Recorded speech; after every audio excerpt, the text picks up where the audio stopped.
Book 23 of 52, 0 to 1 by Peter Thiel. Okay, so this week has actually been the first week where I almost didn't read the book for the week, and the reason for that is that I've been flat in bed the last 2 days with flu. The only reason I'm sitting here at the moment is some sorcery developed by the pharmaceutical industry, but a book had to be read. This week's book is 0 to 1 by Peter Thiel, and this is one of those books that lots of smart people love to reference, and I've heard about it a lot, and now that I've read it I understand why.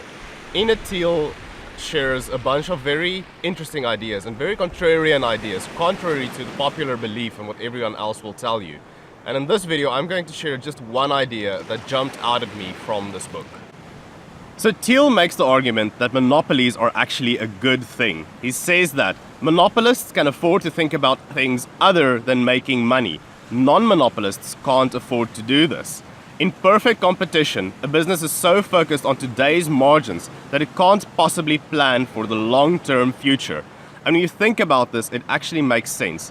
A company like Google can actually afford to do things like Google X, where they're going for the moonshot projects, the things that are really going to make a difference. But the only reason they can afford this is because they have a monopoly, because they have those profits to fall back on. They can afford to make mistakes. Normal companies that are competing against everyone else can't afford to make these mistakes. If you make a mistake, your competition is going to pass you and you're going to be gone and out of the game.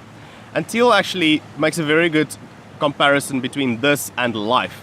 He says in school we're all taught that we have to be good at everything, and in the end students are very well prepared for nothing in particular.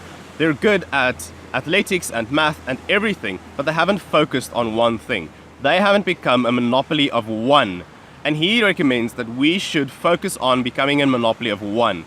Pick that one thing that you're good at and double down on it. Focus on that one thing. But this advice comes with a very big warning as well. He says that the advice that it doesn't matter what you do as long as you do it well is completely false. It does matter what you do. You should focus relentlessly on something that you're good at doing.